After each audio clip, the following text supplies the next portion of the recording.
Meus amados e queridos irmãos, candidatos ao santo batismo nas águas, a paz do Senhor.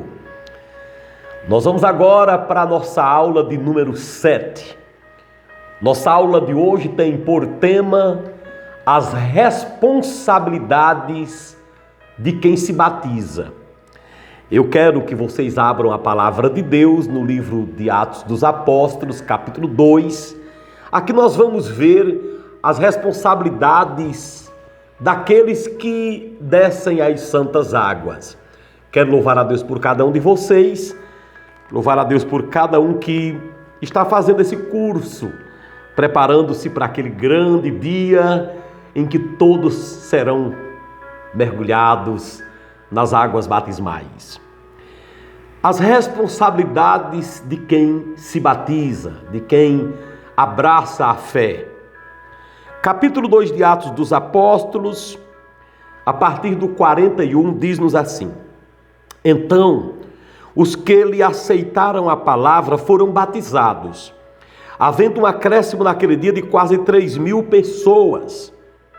42 agora. E perseveravam na doutrina dos apóstolos e na comunhão, no partir do pão e nas orações. Em cada alma havia temor, e muitos prodígios e sinais eram feitos por intermédio dos apóstolos. Todos os que criam estavam juntos e tinham tudo em comum. Vendiam suas propriedades e bens e distribuindo o produto entre todos à medida que alguém tinha necessidade.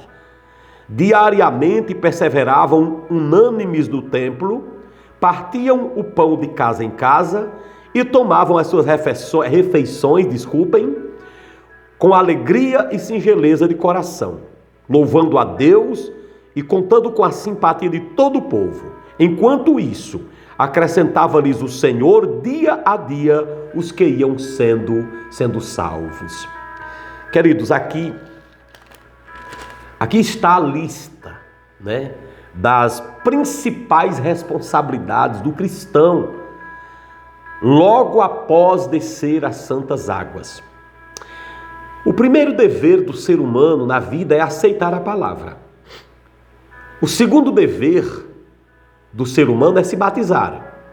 Depois que ele se batiza, aqui está descrito que ele tem que assumir muitas responsabilidades na casa de Deus. Só que eu quero dizer a você que as responsabilidades de Deus para nós são privilégios. Tudo que está descrito aqui como responsabilidades são privilégios também. Compreenderam? Então, vamos lá. Vamos ver aqui uma a uma das responsabilidades principais que aqueles irmãos da igreja de 2000 anos atrás assumiram depois de se batizar. São as mesmas responsabilidades que nós devemos assumir também, tá bom? Então vamos lá. Vamos voltar ao começo. Versículo 41. Então, os que lhe aceitaram a palavra foram batizados, havendo um acréscimo naquele dia de quase 3.000 pessoas. 41. E perseveravam na doutrina dos apóstolos e na comunhão e no partir do pão. Veja bem, aqui nós encontramos três coisas de imediato.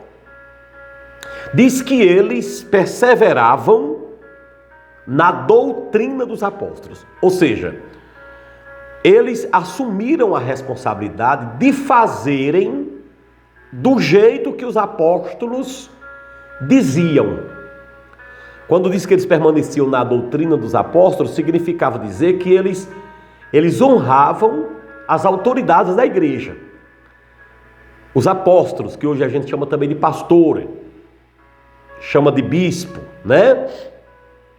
Então, quando você se batizar, você precisa seguir a doutrina dos apóstolos. O que é a doutrina dos apóstolos? A doutrina dos apóstolos, antes de tudo, refere-se a todos os ensinamentos de Deus, em primeiro lugar. Mas a doutrina dos apóstolos também se refere, como já mencionei, ao respeito pelo que a liderança da igreja prega. Preste atenção, você precisa deixar isso bem definido na sua mente. Preste atenção, vamos novamente aqui. Eu não tenho pressa de passar a verdade de Deus. É melhor passar uma verdade, só uma verdade, mas que eu passo bem passado, do que passar 10 verdades e não explicar direito. Veja bem, eles que aceitavam a palavra, se batizavam, a primeira coisa que eles faziam era permanecer na doutrina dos apóstolos. E essa doutrina dos apóstolos significa tudo que Deus diz na palavra, tudo que Deus afirma. Isso é a verdade principal. Mas em segundo lugar, está se referindo a um respeito aos apóstolos ou à liderança que está sobre sua vida. Veja bem, lembra da aula anterior que você precisa ter cuidado com quem ministra sobre você? Lembra da aula anterior sobre quem ministra o batismo? Pois é, se quem ministra o batismo sobre você é um homem de Deus, então logo você precisa ter uma vida na igreja obedecendo a essas lideranças. Entendeu? A primeira coisa é a doutrina dos apóstolos. A segunda coisa que eles permaneciam eram na comunhão. Comunhão significa dizer viver em comum, viver em acordo com os irmãos de dentro da igreja. Ok? Então, quando você se converter, você precisa prezar por manter a paz, a comunhão entre os irmãos. Você deve fazer de tudo para não viver se arranhando com outros irmãos de dentro da igreja. Talvez você que está se converteu agora, diga, mas será se pode acontecer de um irmão não viver bem com o outro? A Bíblia mostra de vários irmãos que tiveram contenda um com o outro. Então hoje pode acontecer do mesmo jeito. Não é uma coisa que acontece sempre, mas pode acontecer. Compreendeu? Então vamos lá. A terceira coisa que eles permaneciam era no partir do pão.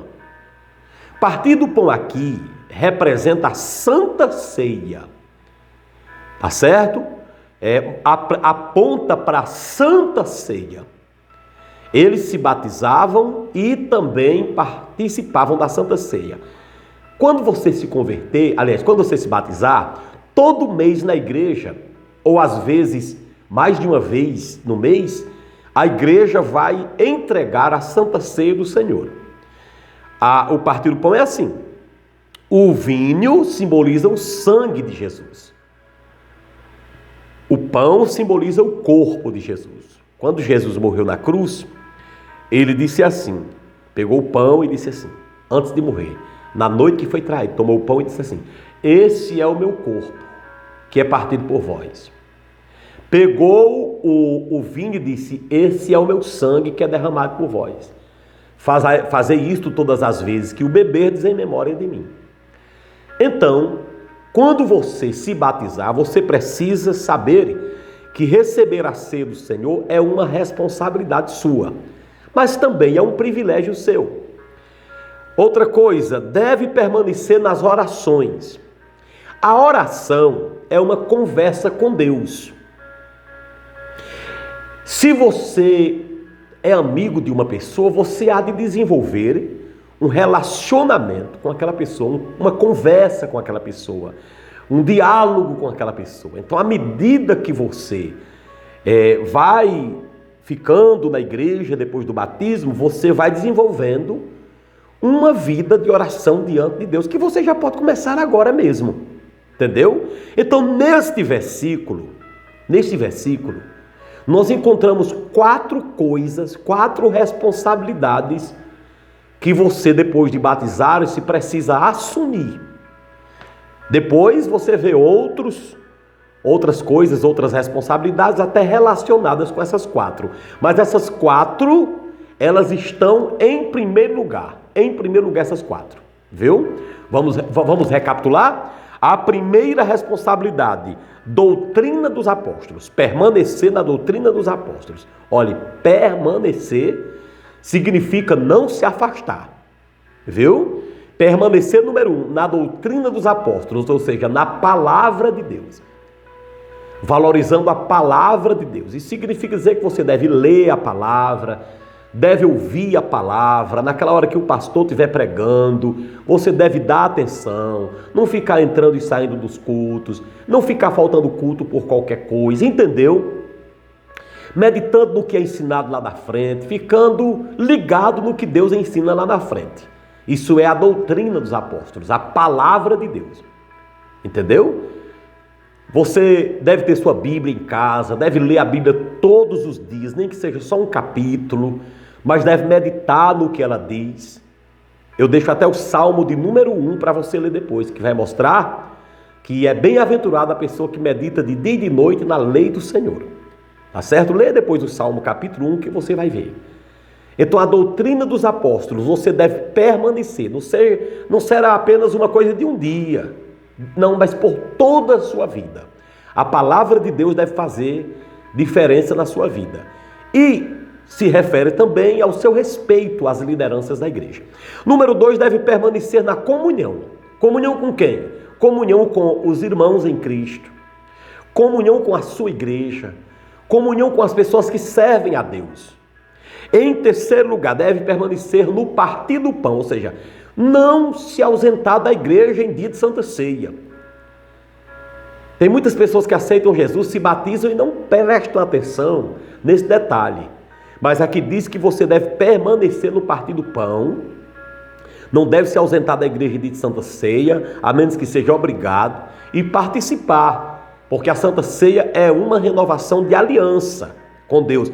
Toda vida que você toma a Santa Ceia, você ali está renovando sua aliança com Deus. Mas você deve permanecer também nas orações. Então essas 4 coisas aqui, olha, doutrina dos apóstolos, comunhão, partir do pão e oração, essas 4 coisas são as coisas principais que você deve adotar como costume na sua vida, depois que você se batizar. Mas vai dizer outras coisas aqui na frente, muitas delas até relacionadas a essas 4. Olha, diz que eles, versículo 43, diz que em cada alma havia temor. E muitos sinais e prodígios eram feitos por intermédio dos apóstolos. Está vendo a palavra temor? Quando você descer as águas, você já desce por temor a Deus, não é? Porque você obedeceu. Mas a sua vida tem que ser uma vida também de temor a Deus. E o que é o temor a Deus? Temor significa respeito. Olha, temor não é medo de Deus. Temor é medo de desagradar a Deus. Ou seja, um temor é um respeito, é uma reverência que você tem a Deus. Não como Adão. Lembra que Adão teve medo de Deus e foi se esconder? Isso está em Gênesis capítulo 3. Ele teve medo de Deus e foi se esconder porque tinha pecado. Não é isso, não é esse medo para se esconder de Deus, para correr da igreja, não ir mais à igreja. Não, é esse medo no sentido de não querer desagradar ao Senhor. Por exemplo, quando você gosta muito de uma pessoa, você não fica com receio de desagradar essa pessoa? Não é verdade? Então você amando muito o Senhor, você vai fazer desse jeito também. Vai ter receio de desagradá-lo.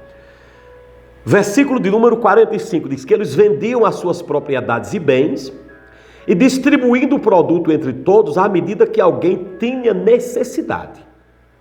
Você percebe aqui que esses irmãos, eles não adoravam o dinheiro? Diz que eles vendiam as propriedades e bens e distribuíam o produto entre todos, ou seja, eles pegavam o dinheiro deles e do dinheiro que Deus dava a eles, eles entregavam para ajudar as pessoas carentes.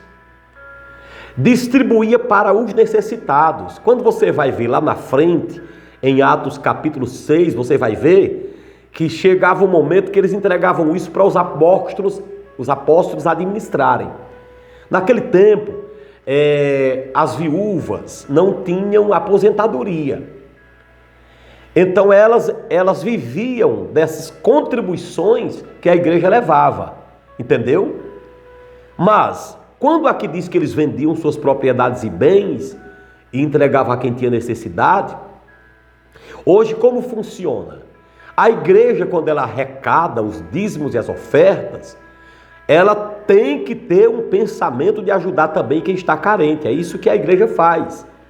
Quando você entrega na igreja os seus dízimos, suas ofertas, ou seja, os seus bens, a igreja vai pegar aquele dinheiro e vai distribuir à medida que se há necessidade. Às vezes tem um irmão que não tem um remédio, às vezes tem um irmão que não tem condição de pagar uma consulta até, às vezes tem um irmão que não tem condição de de comprar nem alimento.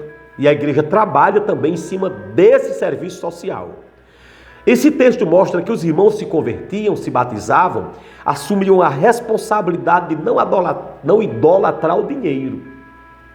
Então você que recebeu a palavra, que vai se batizar, não queira amar o dinheiro. Você vai precisar do dinheiro, vai precisar ganhar dinheiro.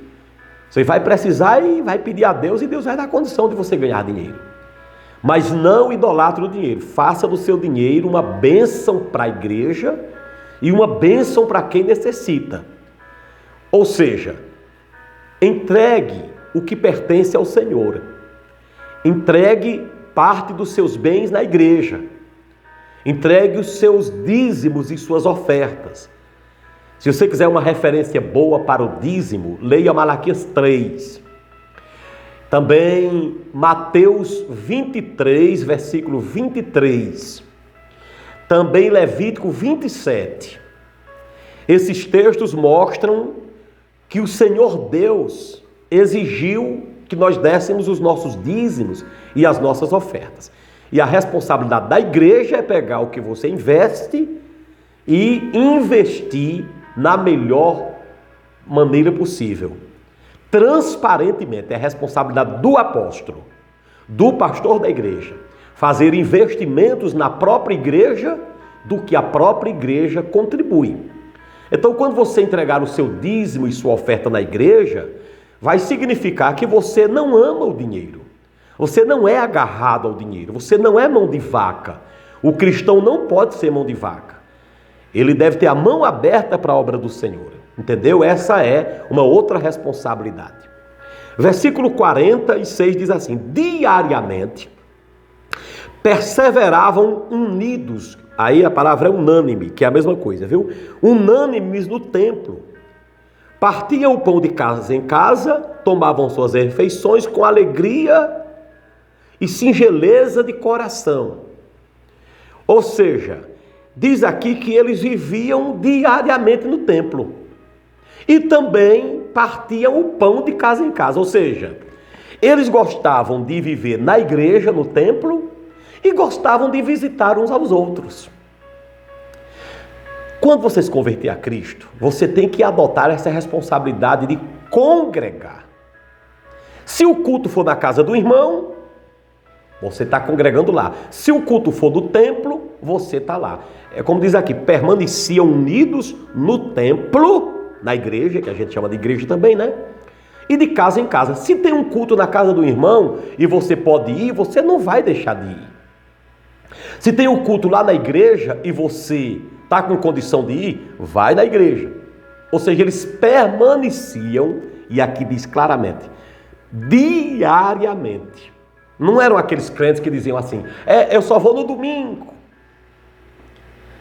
eu só vou na Santa Ceia. Não. Diariamente eles permaneciam assim. É claro que aqueles irmãos que moravam distantes do templo não podiam fazer isso todos os dias, é óbvio, né?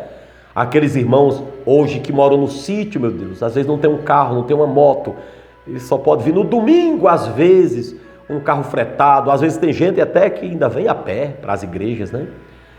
Aí é outra coisa, mas aquela pessoa que está perto da igreja, está com saúde, ele deve fazer isso aqui, ter a responsabilidade de, diariamente, estar unido com outros irmãos no templo, se o culto for no templo, e com os irmãos também de casa em casa.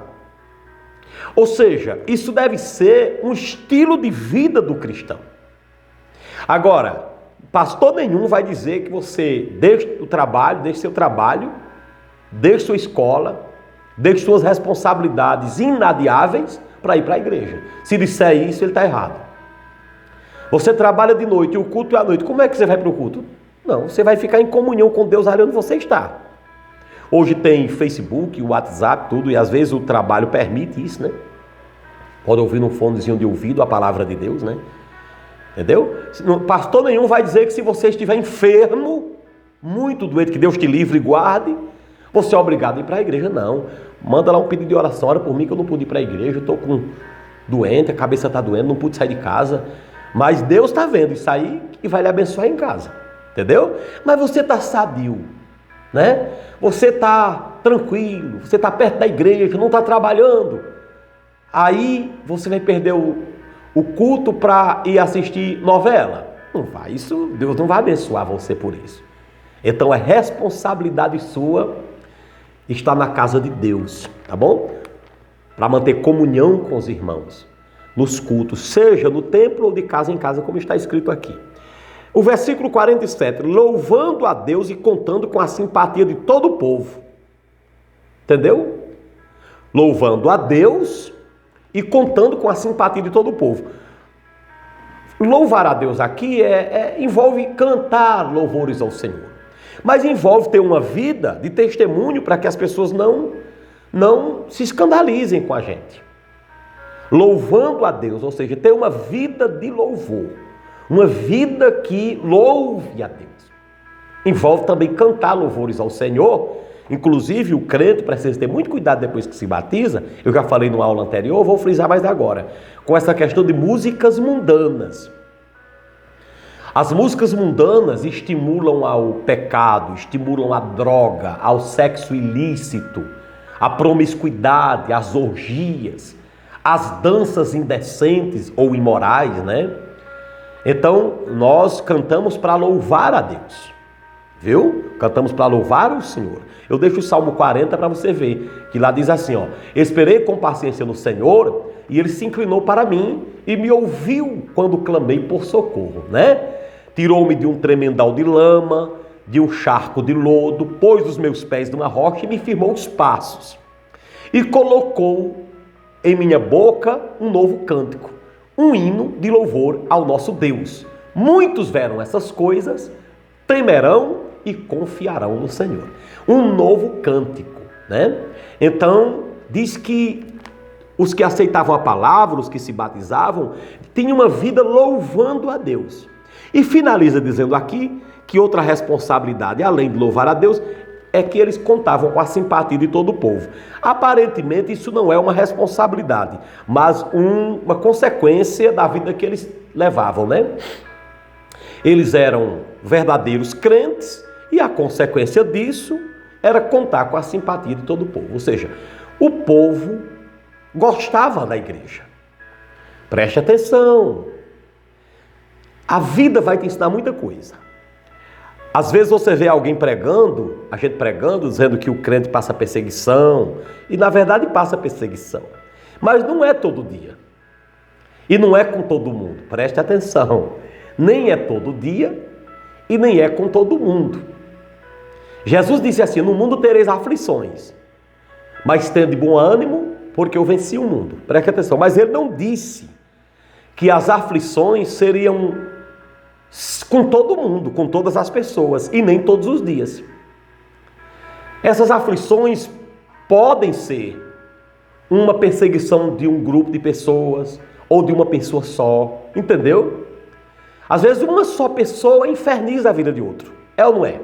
Então no mundo tereis aflições, tem gente que não vai gostar de você, vai perseguir você por causa da fé, compreendeu? Era assim com os apóstolos. Mas a grande parte das pessoas que rodeava a igreja, aquele povo comum, diz que gostava da igreja. O povo simpatizava da igreja, diz que contava com a simpatia de todo o povo. O que é contar com a simpatia? É fazer com que o povo goste da gente. Escute aí. A igreja, o crente, quando se batiza, ele deve fazer de tudo para não irritar as pessoas. Ele não pode ser uma pedra de tropeço nas outras pessoas. Compreendeu? Eu sei que muitas pessoas ensinam isso mais ou menos assim, erradamente. Não, você tem que o povo tem que lhe odiar. Só falta dizerem isso. O povo tem que odiar você. Se o povo não odiar você, você não está sendo um crente verdadeiro. Não, não é assim. Quem odiava a igreja é quem achava que estava perdendo terreno com a igreja. Escute aí. Quem odiava a igreja, tanto aqui na Bíblia, como depois da Bíblia ser escrita, era quem achava que estava perdendo terreno com a igreja. Ou seja, o imperador, os representantes do império, entendeu? Porque à medida que a pessoa ia adorar Jesus, não adorava mais o imperador. À medida que alguém ia adorar Jesus, não adorava mais imagem. À medida que alguém ia adorar Jesus, já não ia mais beber cana. Não ia mais fumar. Então, logicamente, quem fabrica uma imagem, quem fabrica cigarro, quem vende cachaça, quem vende droga, ou quem deseja ser adorado, quando o evangelho entra, perde terreno com essas pessoas. Não vai mais vender cachaça, não vai mais vender cigarro. Então essas pessoas odiavam a igreja. Por quê? Porque a igreja causava esse prejuízo no povo. Compreendeu? Então esse povo odiava a igreja. Mas o povão amava a igreja. Então é responsabilidade nossa, claro, isso é uma consequência de viver uma vida em paz, fazer a vontade de Deus, mas dá para nós entendermos também como uma responsabilidade minha. Eu devo ser um crente simpático. Você precisa ser um crente simpático. Porque se você não for simpático, como é que você vai levar uma pessoa para a igreja? Não é simpático fazendo o que eles querem, não. Não é simpático. Tem gente que pensa que para ser simpático é obrigado ir beber que nem eles bebem, jogar que nem eles jogam. Não, não precisa nada disso. Para eu ser uma pessoa simpática, eu não preciso concordar ou comungar com o que outras pessoas fazem. Não. Eu preciso ser uma pessoa dada, caridosa, uma pessoa sorridente, uma pessoa acessível. Entendeu? Eu não devo ser carrancudo, eu não devo ser respondão, eu não devo viver escrachando, esculhambando com a religião dos outros, com o costume dos outros. Por exemplo, nós sabemos que o homossexualismo é pecado, mas nós não precisamos zombar de um homossexual. Entendeu como é o caso? Nós sabemos que a prostituição é pecado, mas nós não precisamos zombar de quem se prostitui. Nós sabemos que beber cachaça é pecado, mas nós não precisamos zombar de um bêbado. Nós podemos pregar contra o pecado do homossexualismo e abraçar o homossexual. Podemos pregar contra a prostituição, mas abraçarmos o adúltero. Podemos pregar contra a cachaça, a embriaguez, e abraçarmos a pessoa até embriagada. Você compreendeu a diferença? Desse jeito, nós somos simpáticos. As pessoas vão saber que nós temos uma mensagem que não apoia o que elas fazem, mas elas são amadas por nós. Nós, para sermos simpáticos, nós precisamos entender algumas coisas. Nós precisamos abraçar a criança. O pai vai ficar satisfeito. Nós precisamos abraçar o idoso. Os filhos vão ficar satisfeitos. Nós não podemos fazer grupinhos dentro da igreja e só nos relacionarmos com alguns. Nós precisamos abraçar o idoso, amá-los de todo o coração, até assisti-los na hora necessária, até da nossa cadeira se a igreja estiver lotada e não tiver a vaga do idoso. Chega uma visita na igreja, nós temos que tratar com sorriso, abraçá-las. Ou seja, nós não podemos ser antipáticos. Tem gente que confunde antipatia com seriedade ou seriedade com antipatia. Eu não preciso ser antipático para ser sério. O sério é uma outra coisa. Então que você assuma diante de Deus essas responsabilidades depois que se batizar. Tanto você vai ser abençoado, como a igreja também será abençoada. E está chegando o dia de você descer nas santas águas. Vai convidando o povo ali. Vai se preparando, vai se empolgando. Deus tem muito para nós. Vamos viver a vida cristã juntos e Deus será glorificado. Esta foi mais uma aula de preparação para o seu batismo. Deus abençoe sua vida. Logo, logo você vai assistir a próxima aula. Deus abençoe sua vida.